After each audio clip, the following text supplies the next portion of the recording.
What's the tea with the broken trophy and you've lost it? Please tell us what's happening. Yeah, okay, so people they're starting to think this is all rigged, Do you think you're going to win? What did we create? That's insane. I'm getting goosebumps just feeling it. Hello, it's a gay and a non-gay. Hi. Well, actually, let's not ruin the surprise because we have a guest who's going to guess. Is this a gay and non-gay in a day? Which of us do you think is a gay and which is a non-gay, Nemo? I said before that I thought both of you could be gay. To be fair, at that point, I was wearing a pink hoodie, an orange hat. That's true. I think that's a compliment, Dan. What do you feel? How do you sure. Feel? Well, quite possibly. So you're not gay? Well, why do you think that? Just out of interest. I feel like we're all a little bit gay, Right, maybe. I think so. I think everyone's a little bit gay. Definitely. We are really, aren't we? I mean, whether you like watching, the porn or whatever, you're still going to be a little bit gay, aren't you? Well, do you know about the Kinsey scale? Have you heard of the Kinsey scale? No. It's like the scale of how gay you are. Oh, really? Okay. And we did it, and I was 100% straight. Oh, really? No, crazily. And I was a little bit straight. A little bit straight. Okay. So maybe we're all a little bit straight. Maybe we're all a bit... sad. Oh, that's so sad. I don't want to be straight. I mean, I was surprised. I thought I'd be 5-10% gay or something. Because I quite like Bruce. So it's like zero. There's It was 0. It was you're absolutely straight. There's nothing gay about you. Wow. Really Which is surprising because I've thought about Bruce Springsteen occasionally. Do you know what I mean? Yeah. But would you? What would you say is your straightest vibe, Nemo? When do you feel at your most straight? My straightest vibe is that I feel like I'm into movies and I'm these kind of these film bros that are this movie, Pulp Fiction is the best movie in the world. You're a film bro. Part of my identity, and I feel really weird about it. I love movies, and sometimes that can come off as a bit this film bro vibe. Yeah. Well, after 20 minutes with Dan, you'll start saying bruv and bro all the time, and you'll be calling women birds. So good luck, strap in. I think my straightest vibe is that I forget birthday cards. I'm really bad at that. Yeah. I'm just never good at that. I'm really bad. yeah. By the way, I did. You forget birthdays or birthday cards? Both. Okay. Yeah. It's not really straight. It's more just straight man. Yeah. Yeah. That's my inner straight man. Yeah. I did the London Marathon, by the way, 3 weeks ago, and James is yet to congratulate in 3 hours 27 minutes, lest we forget. And That's James, not true. I have congratulated Dan. Of course I have. We're not here to talk about Dan and I's intercomplicated relationship. We're here to talk about you, Nemo. You just won the Eurovision Song Contest. I did. What the heck? Yeah, that's crazy. That is crazy. And we just had amazing news before we started recording that you now have your first UK top 20 single. That's insane. We made what do you say? Place? Charted? Either? all of the above. Place 18. 18. What the? That's so crazy to me. Did you ever dream that you'd have a UK top single in your life when you were younger? It wasn't a life goal of mine to be top 20 UK. No, because you were fuck the UK. No, actually, it wasn't even it wasn't my dream to go to Eurovision. It's more something that kind of happened. And I'm really grateful that this just thing happened. And I was like, oh, wow, I could actually go there and it feels great. And I don't know, some people say they're manifesting a lot of things. I feel like sometimes life just kind of creates. I like to listen to life, and kind of see what life tells me to do sometimes. And then I do it and I go that way, and then I experience a bunch of things, and Eurovision was well, can we start right at the start of your life then? When did you first find music, and what was your path? Sorry, I'll say that again as I popped. What was your path to Eurovision? So I was always super interested in music. I started playing the violin when I was really little, and then I started singing, and I went to youth opera when I was 9. And we sang the Magic Flute and prepared an opera piece for a whole year, and then basically showed it to our families. That's kind of the vibe. And then later I started rapping, and I started writing songs in Swiss German.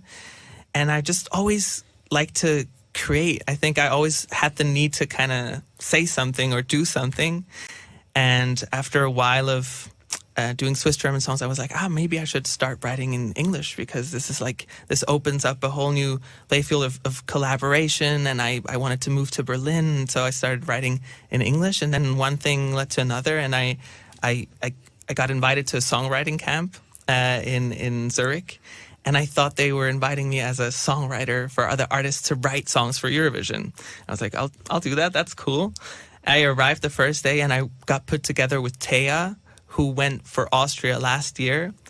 And I was like, okay, so wait, if you went to Eurovision, like, who are we writing for now? And she was like, you. And I was like, okay, let's do it. And I had so much fun, like, just kind of letting go of everything that I thought I had to be, like, musically. That first day, I was like, it was so freeing to... I didn't even take it seriously at that point, like, that I would actually go to Europe. And I was like, wow, let's do this thing for a day and try it out. It's so much fun that the next day I was like, okay, let's do that again with another team. And that's when the code happened. And when we were listening to that song at the end of the day, we were just like, you can imagine 4 people in the room just kind of open wide mouths, like, what did we create? This is so cool. And at that moment, knew if I ever go to Eurovision, it's with this song. So when you heard that song, did you think you were going to win? I think there's so many, like, outside factors at Eurovision that you cannot plan with anything. And, like, I mean, I got also super lucky that I met Benke, who's the director for the staging. We clicked immediately, and I felt like the staging and the song, they just kind of tell the story together. And I feel like that's what Eurovision is about, you know, creating something musical at first, but then combining it with the right images and telling a story. And I think it just worked out, and I loved telling my story, so I feel like people really felt that. And the song obviously is about breaking a code, and we know that means, like, the binary code. You're non-binary, so that's hugely important. I'm getting goosebumps just, like, feeling it. I mean, was it important to take that song because of that? And when you wrote it, what was going on in your head? I think when I wrote it, it really just came from a place of a lot of queer joy. You know, I was out to my family and friends for a while, and I just, like, got really comfortable with myself. I worked through a lot of shame and, like, just unpleasant feelings, and I was, like, at a point where I was like, I want to tell my story, and I want to just feel this cathartic moment of arrival in a way. And, like, kind of that really just, I feel like that's basically the whole song. It tells my story of how I got to a point of feeling comfortable with myself and standing up for myself. And I think that's really important, because it's, in the end, it's just my story, and I wouldn't want to tell any other story than my own. As a gay man, obviously, I know what shame is. I don't know if Dan has a similar experience. Not really. Probably some shame, less so. I don't know. What's non-binary shame like? That's not something I have experienced. Just, I feel like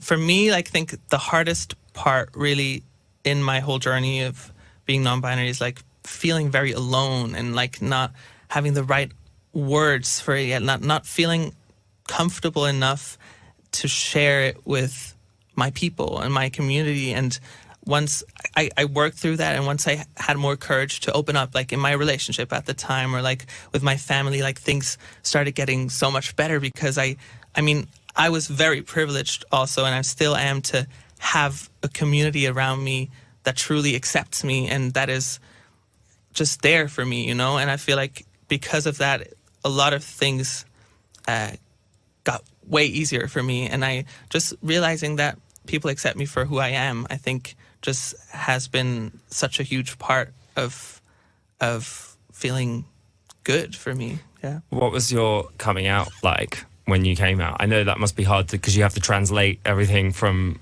the original language into English, maybe. I mean, it was a process. The first person I opened up to was my partner at the time, and we had a lot of conversations about it. Also, like with her, I was like, it was more a process where I also shared a lot of things not coming fully to a conclusion yet. So we just talked a lot, and then we moved to Berlin together, and in Berlin I found this wonderful safe space, which was actually a nail salon.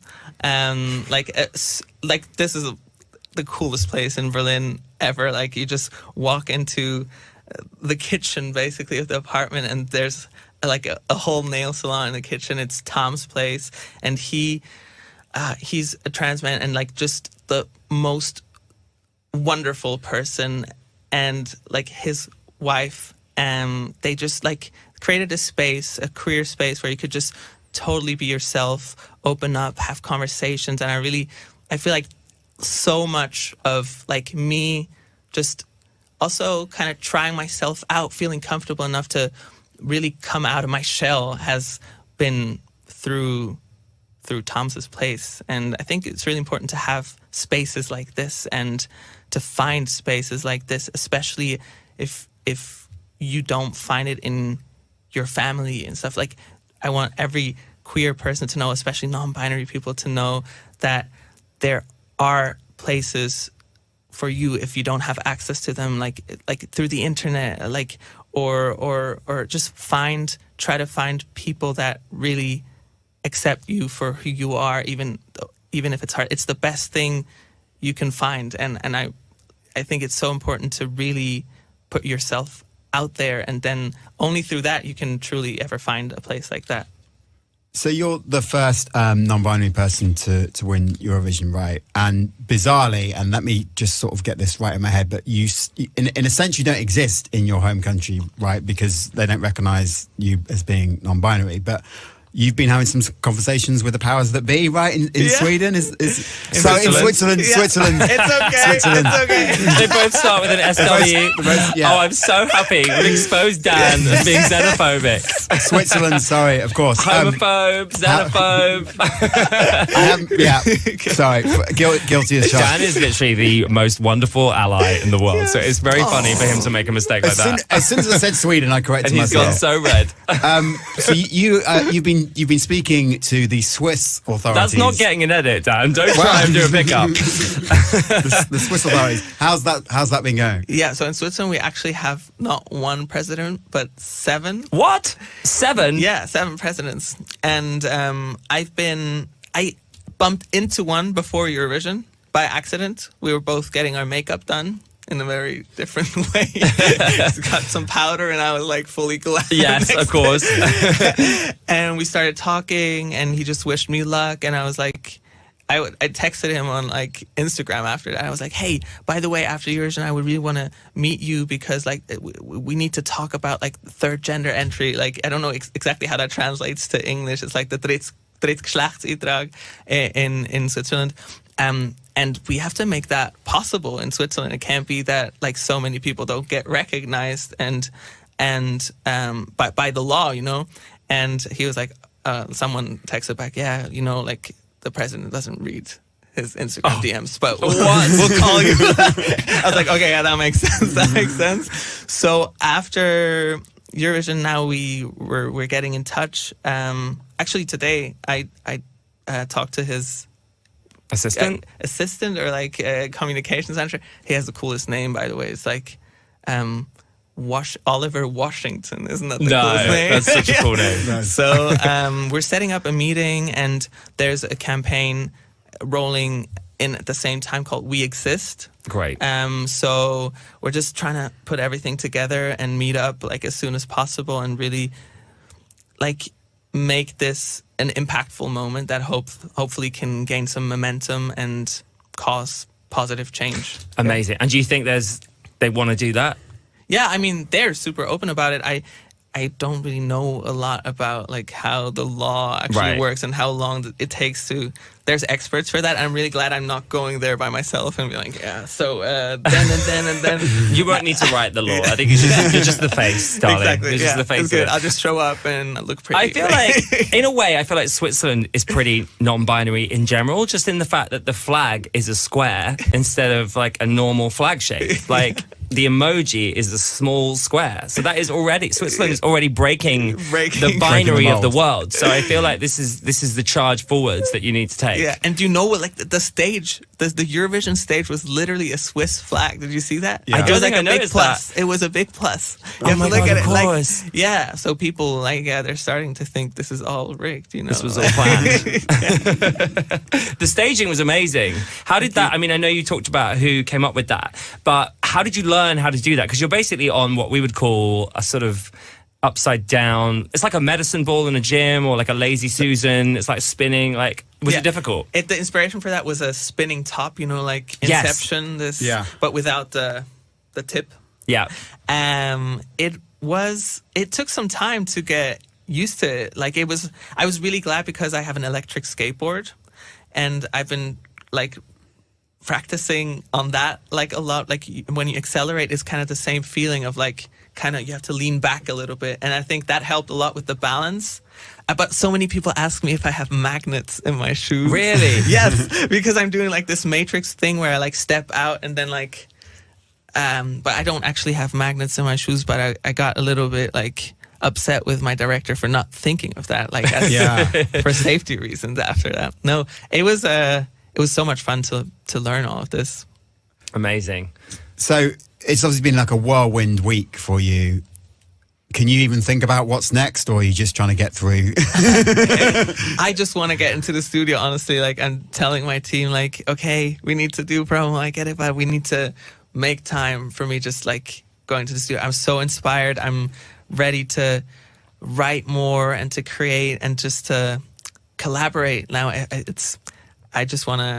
want to create a lot. I think that's next for me. I'm preparing the live show as well. Like, we're playing a lot of festivals this year and booking a tour for next year in Europe, which is amazing. So that's all happening. Are you coming here? Cool. I hope so. Yeah, for sure. I mean, we need to sign you at Mighty Hoopla. Bambi Thug is signed for Mighty Hoopla this summer. So oh, really? I think that your team needs to do that. Oh, that'd be amazing. Obviously, Eurovision, there was a lot of controversy. We'll make sure this is the right tone, by the way. You said when you won that maybe Eurovision needs a little bit of fixing. What do you mean in that sense?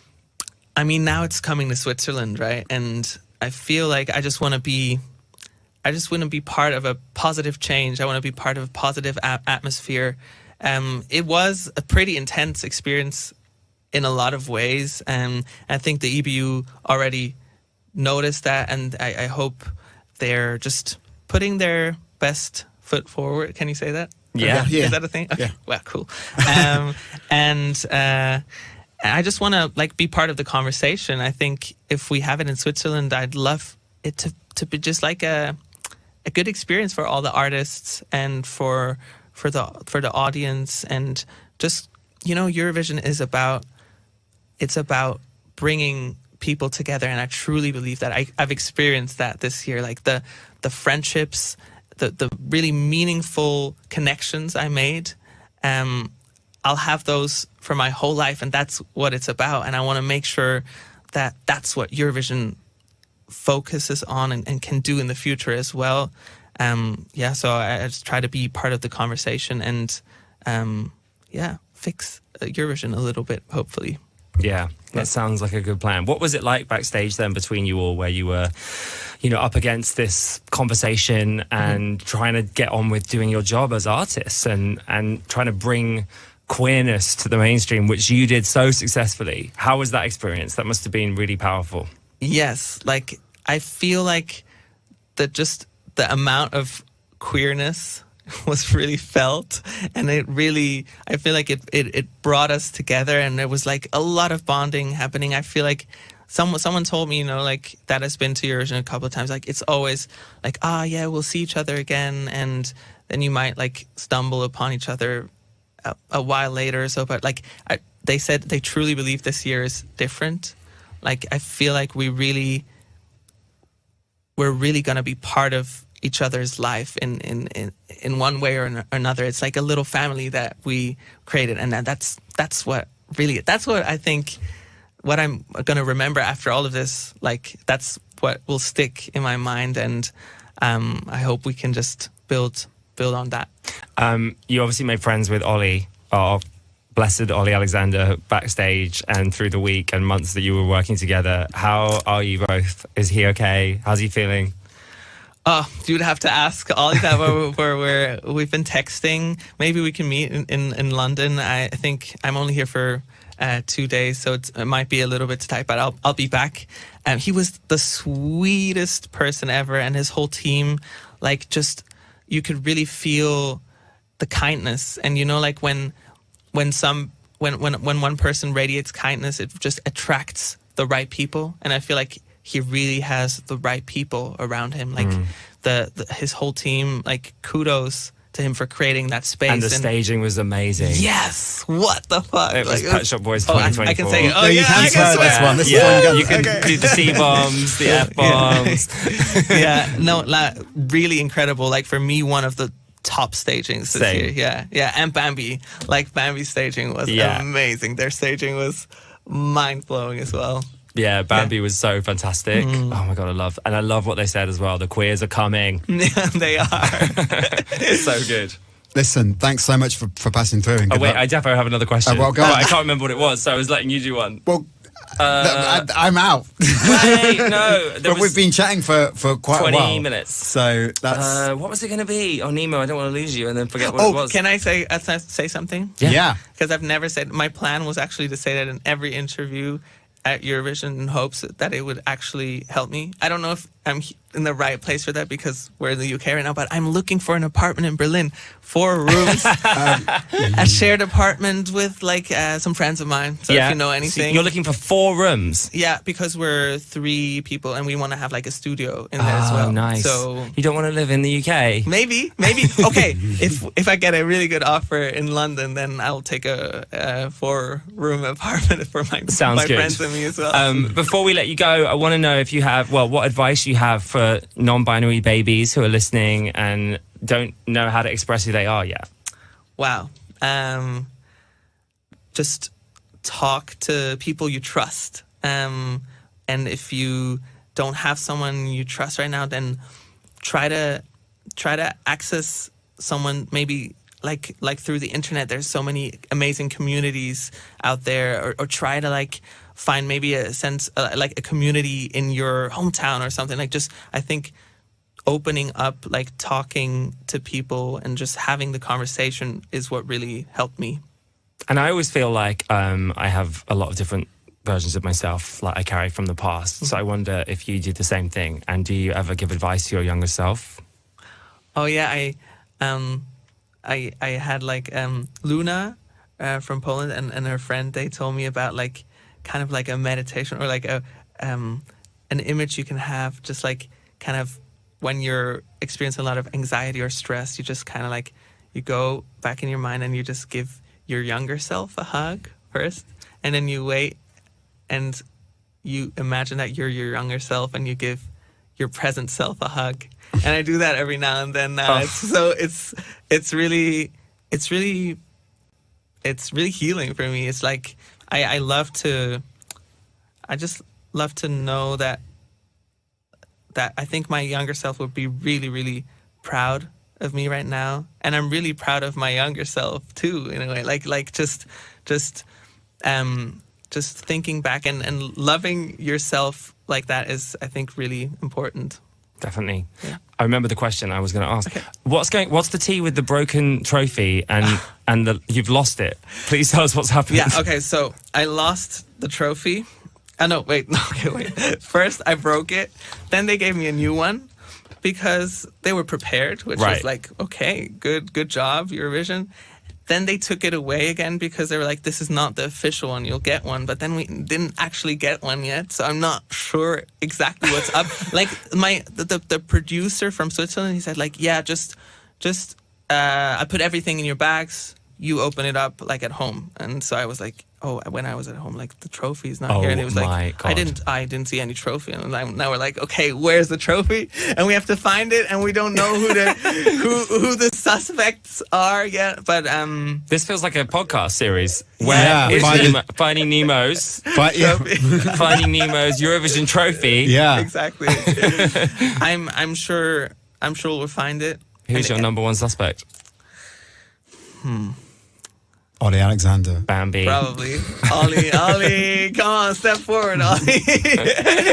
No, I kind of hope that we get the broken one though, because that's way cooler. It's way cooler. It would be cool, or like it wouldn't be the same thing to get a new one. Yeah. Agree. You could break it in the same place, or yeah, that would. It's very Mean Girls, isn't it? As well, to break it and snap off a piece for everybody. I cut myself. Yeah, on stage. Like I still.